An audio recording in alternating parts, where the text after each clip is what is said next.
The first time Lim Jae-sung kissed Joan Ibarra, it was not romantic. It was a Tuesday. She had just beaten her personal record on the bench press, and she was sitting on the floor of the training room with her back against the wall and her legs straight out, breathing like she had been running from something, which, in a way, she had been for most of her adult life. He had handed her a water bottle without being asked. She had taken it without saying thank you, and when she finally looked up at him, something in his expression had shifted, that contained warmth she had been collecting pieces of for months. And he had leaned down and kissed her once, simply, with the same unhurried certainty he applied to everything. And then he had straightened up and said, "Your left elbow is still dropping on the descent." Joan had stared at him for 3 full seconds. Then she had laughed until her stomach hurt. That was 4 months ago. A lot had happened since then, and not a single piece of it was what Curtis Daniels had planned when he left that gym bag on her kitchen counter with a post-it note that said Monday. No excuses. Curtis, as it turned out, had a great deal more losing left to do. He just didn't know it yet. Welcome back to Afro-Seoul Mafia Tales. If you are new here, go watch part 1 first because this story will hit very differently if you know where Joan started. And if you are already caught up, subscribe right now and turn on notifications because part 2 is everything your comments asked for and more. 4 months with Lim Jae-sung looked nothing like 3 years with Curtis Daniels. With Curtis, love had felt like a performance review, like there was always a metric being measured, a standard being applied, a gap between what she was and what she was supposed to become. She had spent 3 years trying to close that gap and had never once been told the gap was closing. With Jae-sung, there was no gap. There was just her, exactly as she was, and him watching her be exactly that, with the focused attention of someone who had found what he was looking for and intended to keep it. He was not an easy person. She had known that from the beginning and had not been naive enough to pretend otherwise. The men in suits were still there. The black car still made Mr. Ellis straighten his posture and grip things.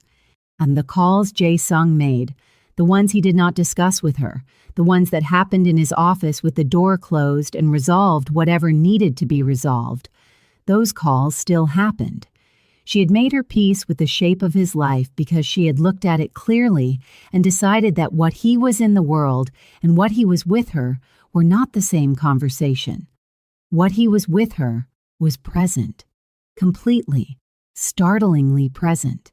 He remembered things, not the showy kind of remembering, not flowers and grand gestures, though he was capable of those, the quiet kind. He remembered that she could not eat eggs before noon without feeling sick. He remembered that she preferred the window seat on the left side of any restaurant. And he remembered that she hated being startled, and so he always made a small sound when he entered a room she was in, even his own rooms, even rooms she had been in for hours. He had not told her he did this. She had noticed on her own. She had not told him she noticed. Some things were better as understanding than as announcement. He had also stopped pretending that the gym was just a gym between them. She had her own section of the training room now, not formally assigned, just understood. Kim had started adjusting her program every 3 weeks without being asked because Jae-sung had clearly told him to. The front desk woman's smile had changed, not warmed exactly. The front desk woman did not appear to warm, but it had shifted from assessment to acknowledgement. Joan had arrived. Joan was staying. The building knew it.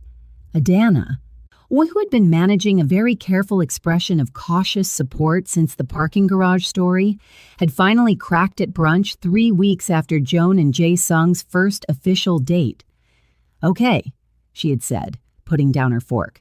"I need you to describe the way he looks at you because I have seen men look at women my entire life, and whatever you are describing does not sound like anything I have ever witnessed in person."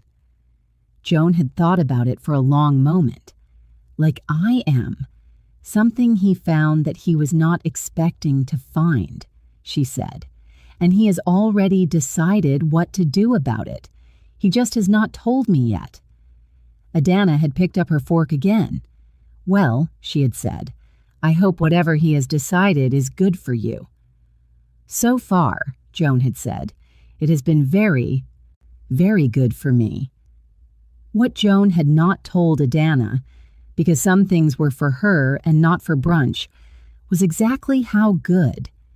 Jae-sung approached everything the way he approached the heavy bag, with complete attention, with patience that was not passive but deliberate, the patience of someone who understood that rushing something worth having was its own kind of disrespect.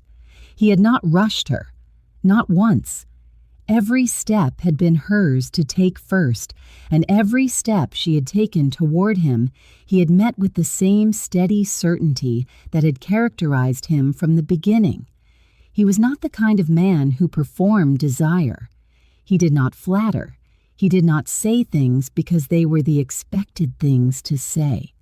When he told her she was extraordinary, he said it the way he said everything, directly, without softening it, without looking away.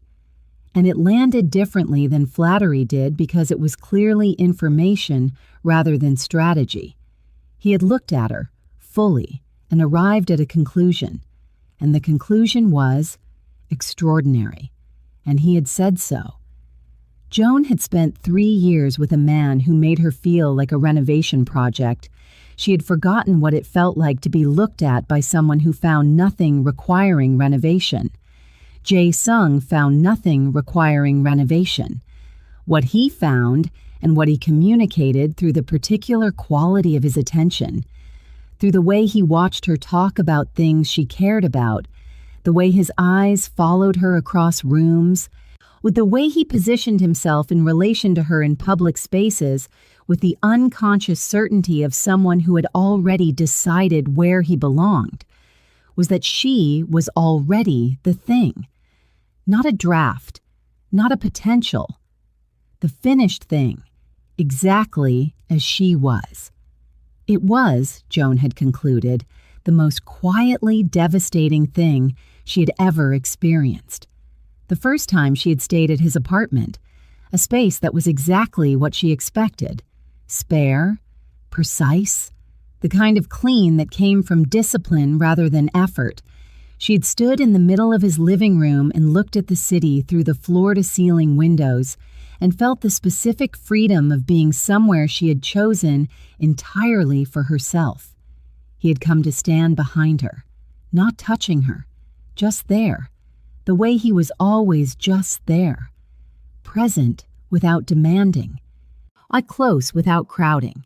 She could feel the warmth of him. She was acutely, completely aware of the exact distance between them. "You are thinking very loudly," he had said. "I am thinking about how long I spent making myself small," she had said, "and how strange it is to be somewhere that has enough room for all of me."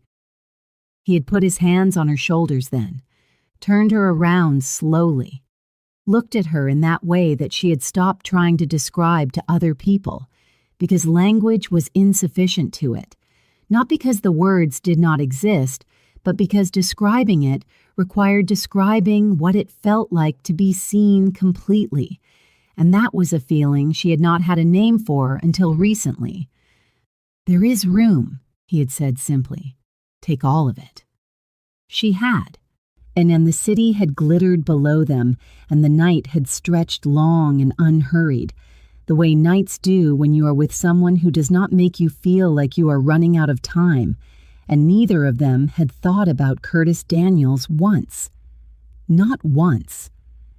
There was a particular moment. It had happened on a Friday evening about 6 weeks in, when she was sitting on the floor of his living room reading a claim file she had brought home from work, back against the couch, long locks loose around her shoulders, and he had come in from a call and simply sat on the floor beside her without announcement, his back also against the couch, close enough that their shoulders were touching, And he had opened a book, and they had sat like that for 2 hours in complete silence that was not empty, but full. That Joan had understood she was in serious, irreversible trouble. Not the bad kind. The kind that changes the shape of everything and makes the shape before it seem like a rough draft. Curtis Daniels had not handled the unraveling of his life gracefully. This was perhaps predictable. Curtis had never been required to handle anything ungracefully before, because Curtis had spent his entire adult life arranging things so that grace was the natural outcome. He was good-looking and charming and professionally competent and surrounded by people, like Damon, who reflected his choices back to him as wisdom. He had not developed the particular muscle you need when things go wrong, despite your management of them. The business had gone cold. The clients had drifted. Damon had repositioned himself with the efficiency of a man who had always been preparing an exit strategy. And somewhere in the wreckage of all of it, Curtis had apparently arrived at the conclusion that the problem was not the choices he had made, but the consequences that had followed them. And that if he could just get Joan back, the consequences might reverse themselves. It began with texts. The first one arrived on a Wednesday morning while Joan was in Kim's class, doing something with a barbell that 6 months ago she would not have believed her body capable of. Joan, I know I don't deserve this, but I need to talk to you. Please. She had read it, finished her set the barbell down, and not replied. More followed. They escalated in the way that messages from people who are unaccustomed to being ignored always escalate. From careful to pleading to, eventually, something that had abandoned careful entirely. I made mistakes. I know what I did. I need you to know I know. Joan, please. Everything fell apart. I have nothing. I just need to talk. You were the best thing in my life, and I didn't know it until I lost it. That is the truth. Joan read each one with the same neutral attention she had given the voicemails months ago. She did not feel gratified. She did not feel sad. She felt mostly the mild interest of someone observing a process that had been set in motion and was now completing itself without any input required from her. She showed them to Jae Sung once, not because she needed his permission or his response. She'd already decided her response, which was silence, but because she had committed to honesty with him, and this felt like something he should know. He had read each message with that same even attention. Set the phone down. Picked up his coffee. He has confused losing you with losing his circumstances, he said. He does not actually want you back. He wants his life back and has decided you are the shortest path. Joan considered this. That is either very perceptive or very cold. Probably both. He handed her phone back. You are not going to reply. No, she agreed. Good. He picked up his coffee again. Your eggs are getting cold. Joan looked at her plate, then at him. Then she smiled, the real kind, the one that surprised her, and ate her breakfast while Atlanta moved below the windows and the texts from Curtis Daniels went unanswered in her pocket. The second stage arrived on a Friday afternoon. Joan was at her desk in the Midtown insurance office, working through a stack of claims that had accumulated while she attended a training session that morning, when her colleague Marcus appeared at the edge of her cubicle with an expression that was trying very hard to be neutral and not quite managing it. There is someone at the front asking for you, he said. He says he knows you personally. Joan set down her pen. She already knew. Curtis was standing in the lobby in a suit that was slightly too large for him. He had lost weight, she noticed, in the particular way that stress takes weight from people who have never had to manage it, holding his phone with both hands the way people hold things when they need something to do with their hands. He looked up when she came through the glass door. His face did something complicated and immediate. Hey, Joan.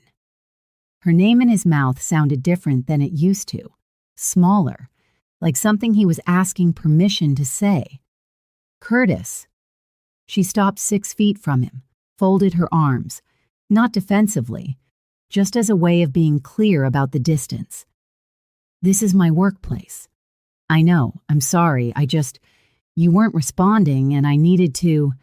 He stopped, swallowed. I need you to know that I understand what I did, not just the cheating, everything, the bag, the things I said to Damon, all of it. I understand now what that was. Joan looked at him, at the suit that was too large, at the phone gripped in both hands, at the face that had once held her hand for 4 hours at her father's funeral and had somewhere along the way learned to look at her and see a problem. She felt nothing she had not already felt. She had done her grieving.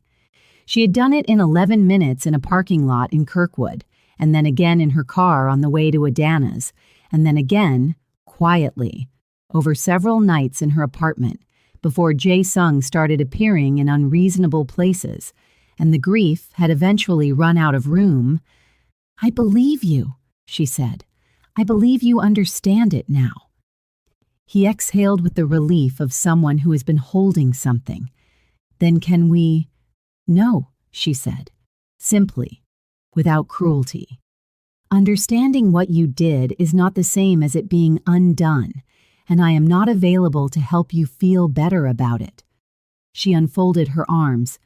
Please don't come here again, Curtis. I mean that kindly. She turned and went back through the glass door. She heard him say her name once more behind her. She did not turn around. At her desk, she picked up her pen and returned to the claims. Her hands were completely steady. Joan found out on a Saturday morning. She had not been looking for it. She had not been tracking, had not been suspicious, had not been doing the mental arithmetic that women do when their bodies start sending signals they are not ready to receive. She had simply been tired for 2 weeks in a way that was different from gym tired, and she had been avoiding the eggs Jae-sung made on weekend mornings without being able to explain why. And one Thursday evening, Adana had looked at her across a restaurant table and said with the directness that was her defining characteristic, Joan, when did you last have your period? Joan had opened her mouth, closed it, done the arithmetic. Oh, she had said. The test was from the pharmacy 2 blocks from her apartment. She had taken it at 7 in the morning, alone, sitting on the edge of the bathtub in the gray early light, and she had watched the result appear with the specific stillness of someone watching something irreversible happen and understanding, even in the moment, that irreversible is not the same as wrong. She had sat with it for a long time. She had a plan. She was going to tell Adana first. She was going to sit with it for a day or two and find the right words and the right moment, and then she was going to tell Jae-sung in the way that something this significant deserved to be told, with intention, with care, with the full weight of what it meant between them.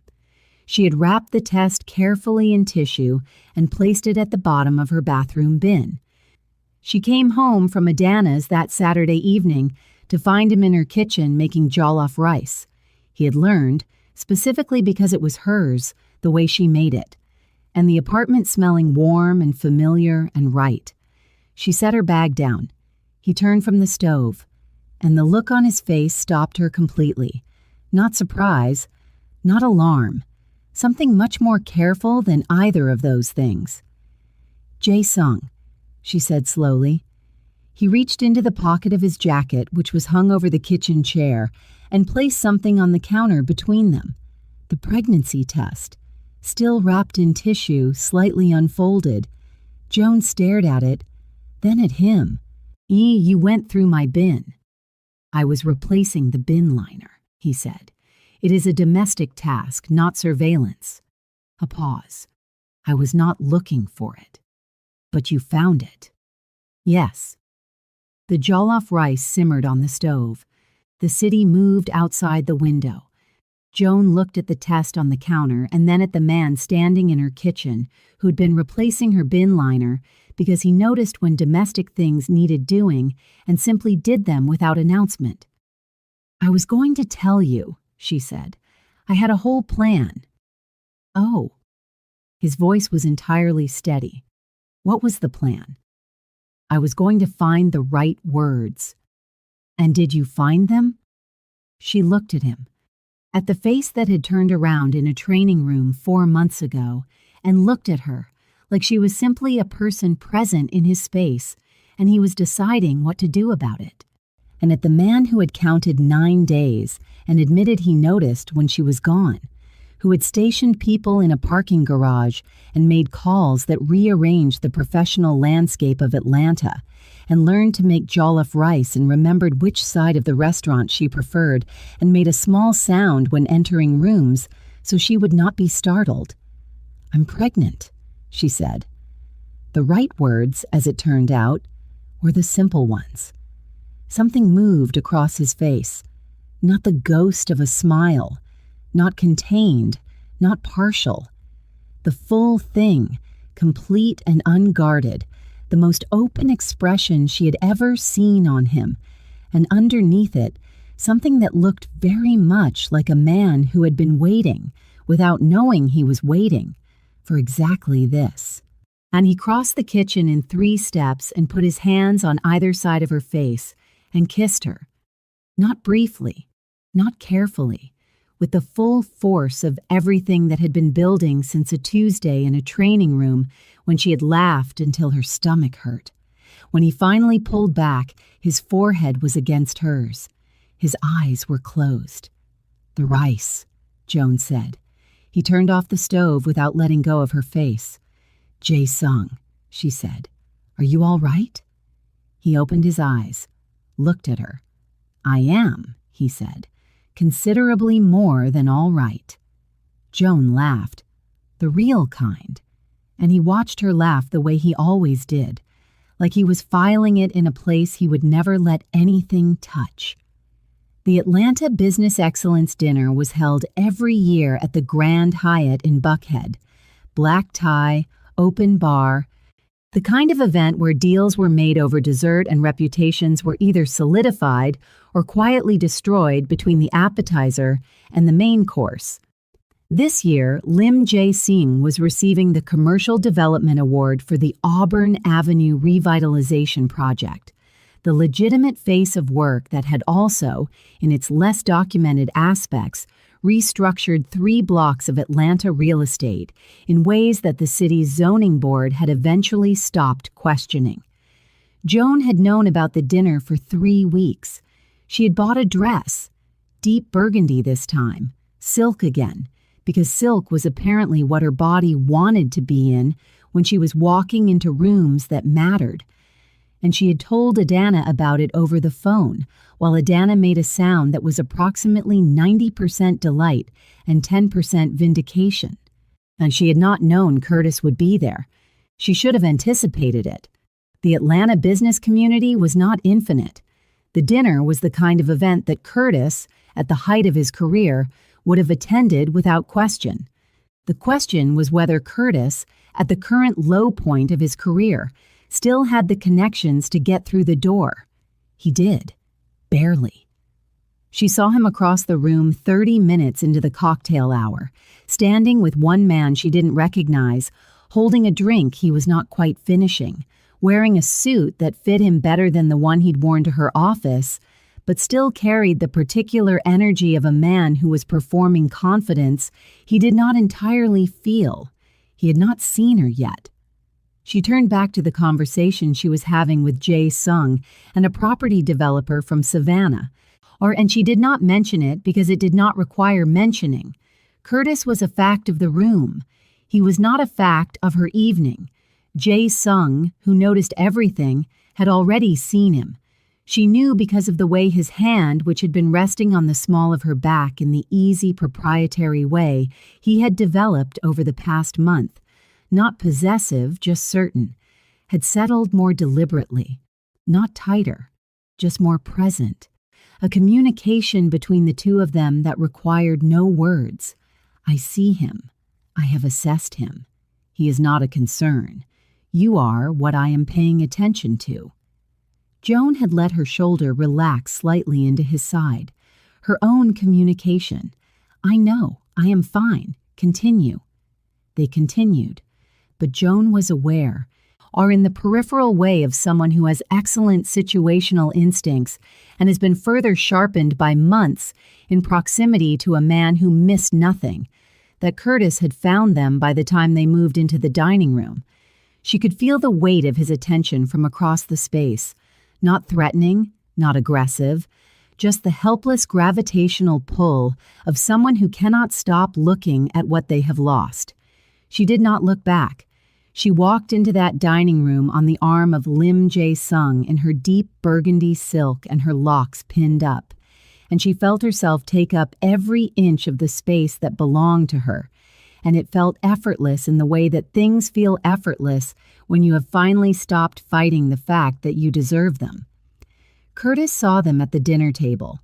The room was arranged in rounds of 10, and the evening's honorees were at the center table, which meant that Jae-sung and Joan were seated in the most visible position in the room. Jae-sung in a dark tuxedo with the particular ease of someone who had attended a great many formal events and had never once found them impressive. Joan in the deep burgundy silk, long dark brown black locks pinned up tonight, a decision she had made that morning and that Jae-sung had responded to by looking at her in silence for 4 seconds in a way that told her the decision was correct.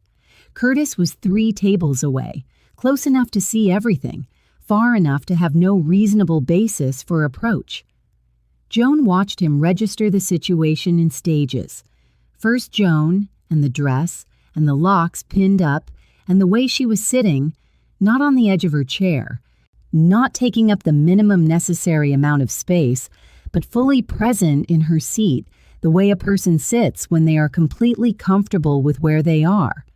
Then the man beside her, and the hand on the small of her back, and the tuxedo, and the fact that this man was the guest of honor, which meant the entire room's attention would be directed to their table before the evening was over. The expression that crossed Curtis's face moved through several stages that Joan cataloged from across the room: recognition, then recalibration, then something that she could only describe as the specific agony of a man who has very recently understood the full cost of a very stupid decision. He picked up his drink, put it down without drinking, picked it up again. Joan turned back to the table and accepted a bread roll from the basket being passed, and did not think about Curtis Daniels for the rest of the first course. The award presentation happened between the main course and dessert. The MC was a city councilwoman who spoke well and briefly, 2 qualities Joan appreciated, and the citation for the award described Lim Jae-sung's contribution to the Auburn Avenue corridor in the careful language of civic achievement that acknowledged the results without asking too many questions about the methodology. Jae-sung accepted the award with the same economy he applied to everything. He thanked the council. He mentioned 3 people by name who had contributed to the project. He said nothing unnecessary. The room applauded, and he returned to the table and set the award beside his plate and reached for his water glass as though he had simply completed an errand. Joan was smiling at him when he sat down. "You could have smiled," she said. "I did smile. You did a controlled acknowledgement of the situation. That is different from a smile." The corner of his mouth moved. "This is my smile." "I know your smile," she said. "That was not it." He looked at her. And then, unexpected, unhurried, completely public, he gave her the real one. Full and unguarded, the smile she had been collecting pieces of since a Tuesday in September, and had now seen whole enough times to know its precise geography. The property developer from Savannah made a sound that suggested he had witnessed something he had not expected to witness. Then Jae-sung reached inside his jacket. Joan's breath stopped. not because she had not suspected this was possible. She was not naive, and she had learned to read him.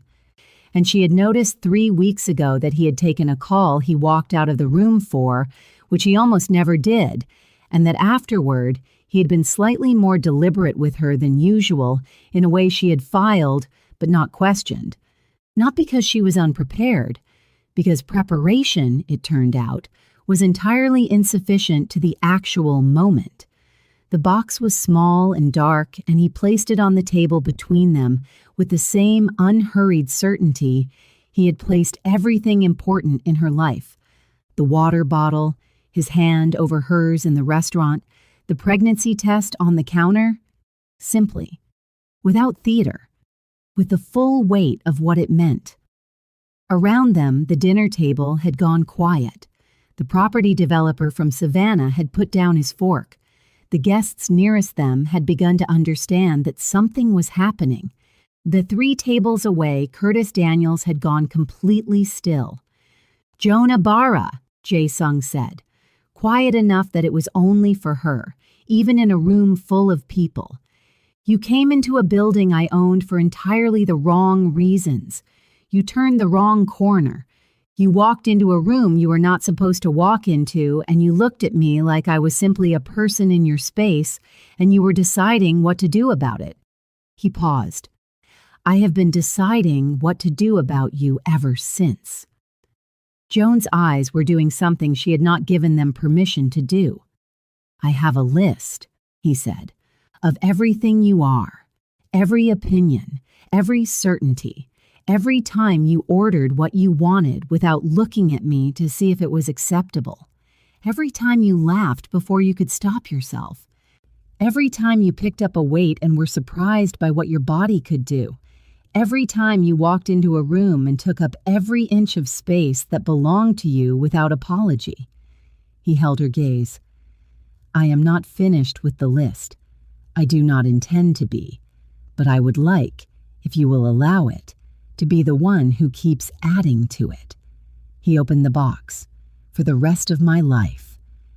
The ring was extraordinary. Dark stone, precise setting, nothing decorative about it except the fact of its perfection.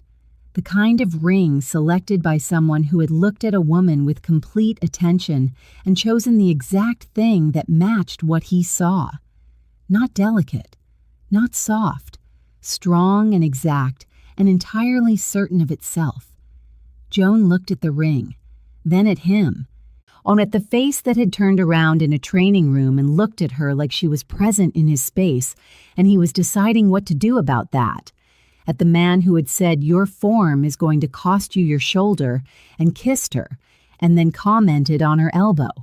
At the man who made small sounds entering rooms, and learned jollof rice, and replaced bin liners, and had been dressed at 6:15 for a 9 o'clock appointment, and held her hand through the whole of it, and not once, made her feel like a renovation project.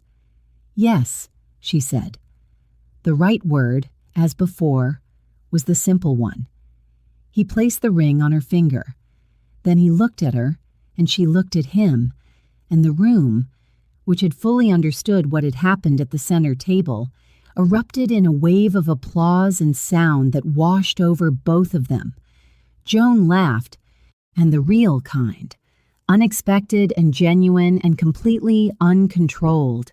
He watched her do it the way he always watched her do it, like he was filing it in the place where he kept the things he intended to keep forever, and was deeply satisfied to be adding to that collection. "The property developer from Savannah is staring," she said when she could speak. "He can stare," Jae-sung said. He straightened the ring on her finger with 2 precise fingers, looked at it, then at her. "Does it fit?" "Perfectly," she said. Of course it did. He had measured everything. 3 tables away, Curtis Daniels set his drink down without finishing it. His hands, the property developer from Savannah would mention to his wife later that evening, had been visibly shaking. He stood, said something brief to the man beside him, walked toward the exit with the careful tread of a man who needs the room to believe he is leaving by choice. He was leaving by choice. The choice had simply been made for him by a series of decisions he had made in the wrong order, about the wrong things, starting with a gym bag and a post-it note, and the assumption that a woman who loved him would make herself into whatever he decided she should be. Joan did not watch him go. She was looking at her ring, and at Jae-sung, and at the Atlanta skyline through the windows of the Grand Hyatt, and she was thinking about wrong corners and the things you find when you turn them. He showed up at her apartment door on a Sunday. She knew it was him before she answered because Jae-sung's men had been stationed in her building since the parking garage incident, and one of them had sent a brief notification, not a warning, just information, that a man matching Curtis's description had entered the lobby and was heading for the elevator. Jae-sung was in the kitchen making coffee. She told him. He set the coffee down and looked at her steadily. "Do you want me to—" "No," she said. "I want to do this one myself." He nodded, picked up his coffee, sat at the kitchen table with the newspaper and the absolute stillness of someone who was present and available and not inserting himself. Joan opened the door. Curtis looked worse than he had at the office. The suit was gone. He was in jeans and a jacket. The clothes of someone who had not been sleeping well and had stopped caring about the signals that sent. His eyes went immediately to her left hand. The ring. Something in his face collapsed. Quietly. Completely. The way buildings collapse in controlled demolitions. Not violently, but inevitably, floor by floor. "Joan," he said. His voice was different from the lobby version. Smaller. The performance was gone entirely. What was left was just a man who had made a series of choices and was now standing in the wreckage of them. "Please, I just need you to hear me." "I am hearing you," she said. She had not opened the door wider. She stood in the frame of it in her Sunday morning clothes, comfortable linen trousers, a soft wrap cardigan, long dark brown-black locks loose over her shoulders, and then she looked at him with the compassion that is available when you have already finished grieving someone. "I know I lost everything," he said. "The business, the clients, Damon. I know all of that. And I know I did things that were wrong, that were cruel. The bag, the things I said. I know." His jaw was working. His eyes were wet. Curtis Daniels, who had sat at candlelit dinners and told her to be better for his benefit, was standing in her hallway with wet eyes and shaking hands. "But you were mine for 3 years, Joan. 3 years. And I threw that away because I was stupid and weak, and I listened to the wrong people. And I need you to know that I know that. I need you to know that I see it." Joan let him finish. She had given him that courtesy. She had listened to every word. She had let the full weight of it land. Not because she needed it to, but because she was not cruel, and he was, in this moment, genuinely broken, and that deserved to be witnessed. Then she said, "I know you see it, Curtis." Her voice was gentle, not cold. She had no cold left for him, just finished. "And I am glad you see it, genuinely, because you will need to understand it completely before you can become someone who doesn't do it again to the next person." She looked at him steadily. "But I am not the person who is going to help you get there. I am not available for that. I have a life that has moved in a direction you are not part of." She lifted her left hand slightly. The ring caught the hallway light. "I am engaged," she said, simply, with a small, private smile, not triumphant, not cruel, just true. "And I am happy, the real kind. And the kind that does not require me to be smaller than I am." Curtis looked at the ring for a long time. Then he looked at her. One more time. The way people look at things they have lost when they finally accept the loss is permanent. "He is good to you?" he said, quietly. "Yes," she said. A silence. "Good," Curtis said, and she believed he meant it. In this stripped-down version of himself, with the performance gone and the wet eyes and the shaking hands, she believed he genuinely meant it. "Take care of yourself, Curtis," she said. The same words she had said in Kirkwood, but different now, said from a different place, from the other side of something, from solid ground. "I mean that." She closed the door. She stood in her hallway for a moment, breathed. Then she walked to the kitchen. Jae-sung looked up from his newspaper, and he did not ask. He simply looked at her with that complete attention, reading her the way he always read her, with the patience of someone who had decided she was worth understanding entirely. "He is gone," she said. "Yes," Jae-sung said. "For good this time." "Yes," he said again. He folded his newspaper. "Coffee?" "Please," she said. She sat at the kitchen table across from him in her Sunday morning apartment with the Atlanta light coming through the windows and accepted the coffee he placed in front of her and felt the specific piece of a chapter that has been properly closed. Adana's reaction to the engagement was everything Joan had anticipated, and more. There was screaming. There was a significant amount of crying from Adana, who claimed she was not crying and was clearly crying. There was a very long and detailed examination of the ring, during which Adana said the word extraordinary 7 times and held Joan's hand up to 3 different light sources to ensure she was seeing the stone correctly. There were plantains, because plantains were Adana's response to every emotional event of significance. There was a long conversation about what kind of wedding and where and who would be invited and whether Mrs. Park would cater, because Adana had apparently decided that Mrs. Park was a permanent character in their story and should be treated accordingly. "Small wedding or big wedding?" Adana demanded, mouth full of plantain. "Small," Joan said immediately. "How small?" "The people who were actually there. The people who are part of the story." Adana considered this. Mrs. Park, Kim, and the men from the gym who stood near the windows at the gender reveal and pretended not to feel things, but very clearly felt things. Yes, and Jae-sung's people, whoever they are. Adana waved her fork. "The organization." "Not the organization," Joan said. "Just the people." Adana looked at her for a long moment. "Are you happy, Joan? Really, truly, completely happy?" Joan thought about it, not reflexively, genuinely the way you consider things when the answer matters enough to get right. She thought about the 6:15 morning and the tea and the sealed envelope. She thought about 3 squeezes and their private language and the way he entered rooms. She thought about the ring that fit perfectly because he had measured everything. She thought about being told she was extraordinary as information rather than strategy, and what it felt like to believe it because the person saying it looked at her while they said it and did not look away. "Yes," she said, "completely." Adana's eyes went bright again. She pointed her fork. "Then that is the whole story right there." Joan smiled.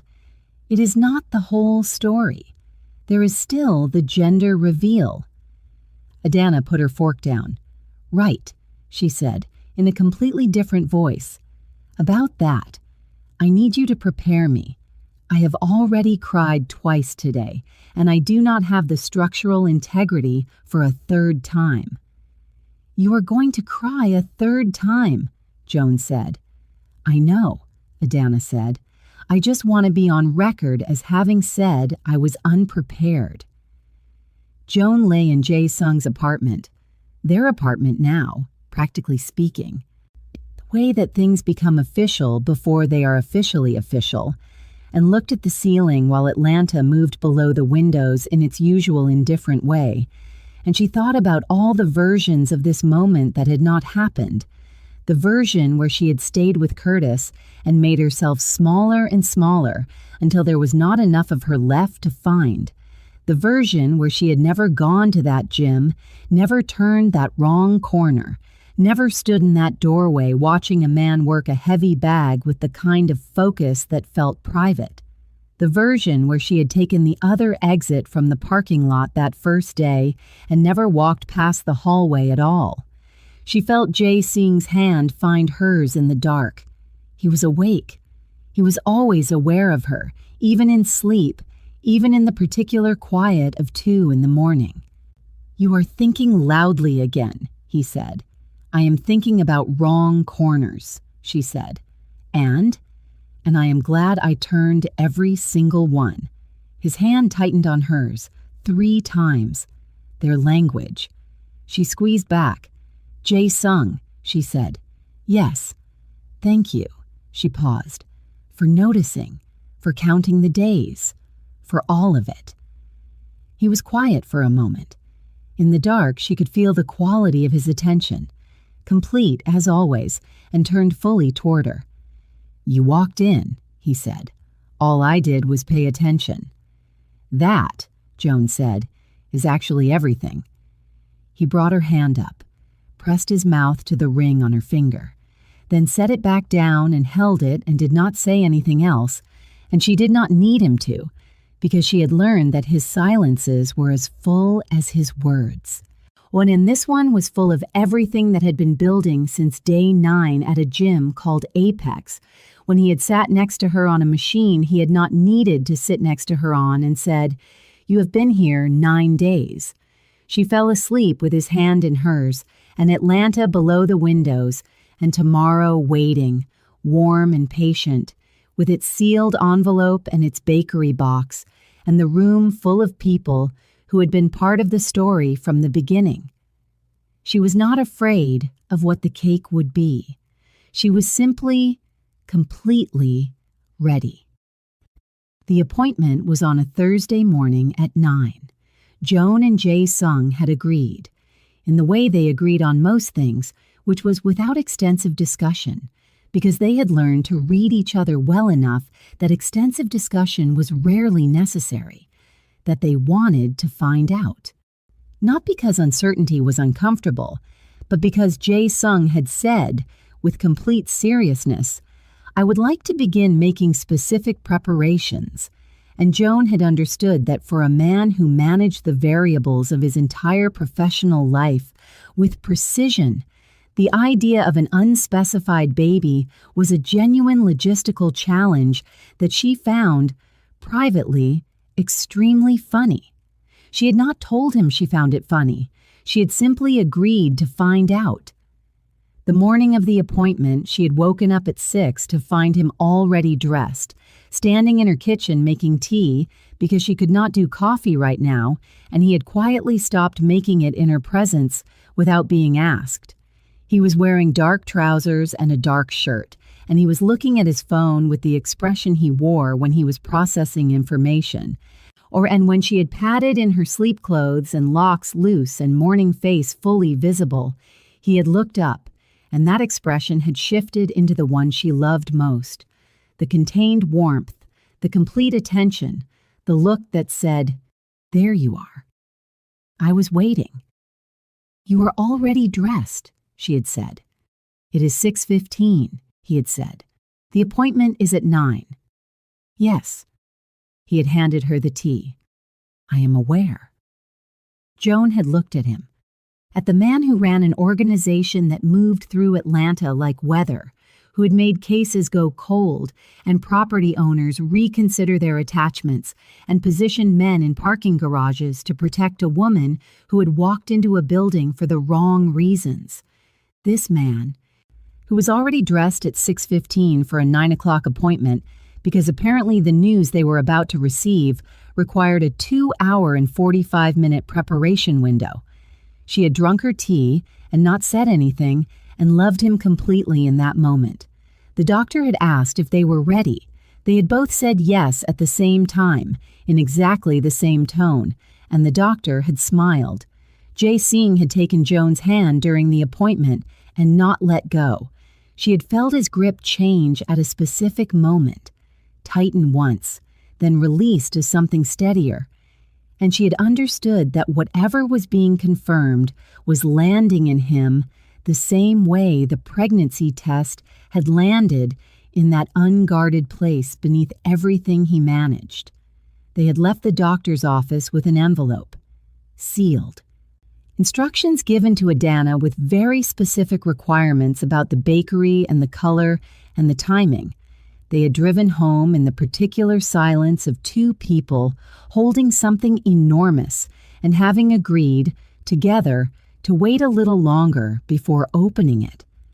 At a red light, Joan had looked at Jae Sung's profile, at the sharp jaw and the strong brow and the intense dark eyes focused on the road, and the hands, one on the wheel, one still loosely holding hers between the seats.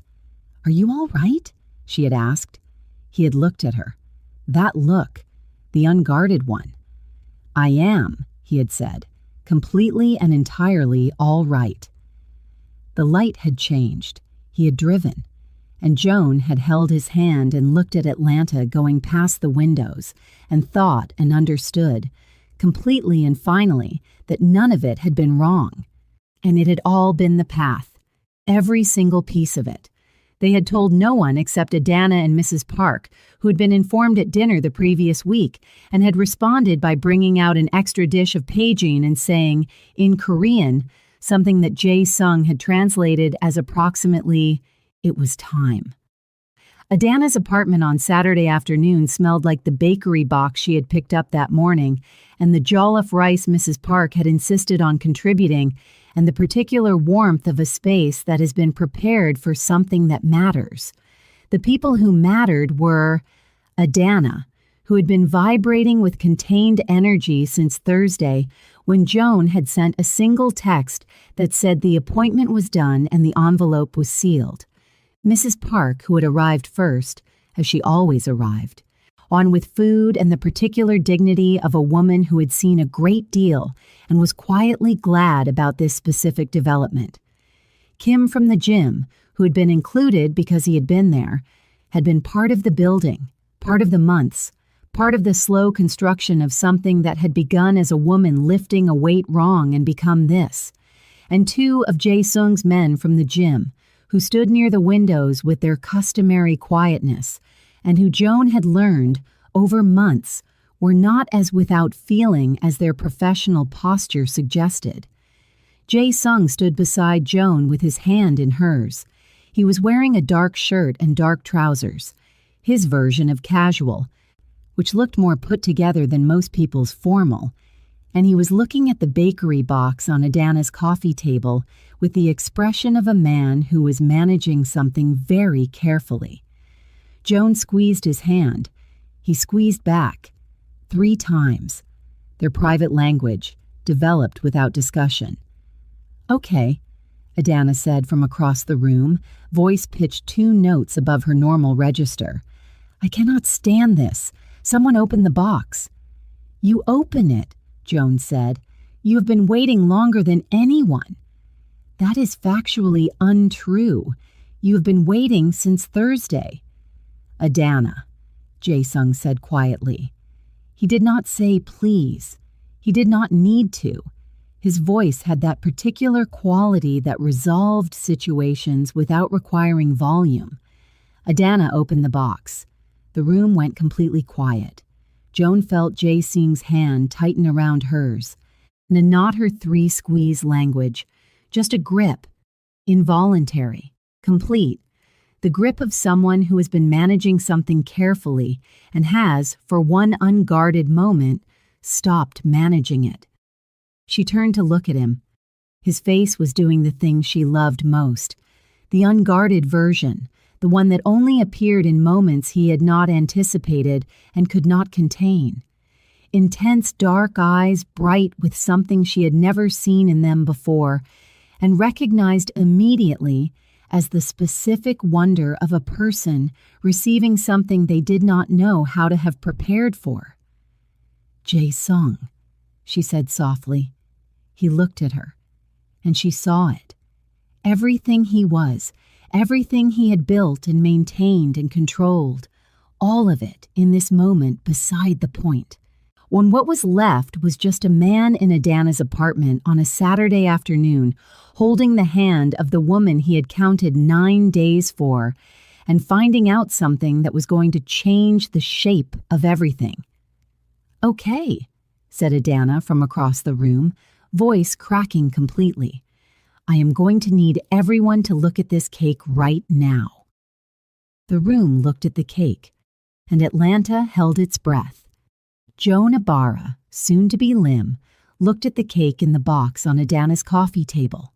She looked at the man beside her, at the ring on her finger, at the room full of people who had been part of the story, who had been in the hallways and the restaurants and the parking garages and the markets and the training rooms where it had been built, piece by piece, from the most unlikely beginning. And she thought about a post-it note on a gym bag that had said Monday. No excuses. She thought about turning the wrong corner.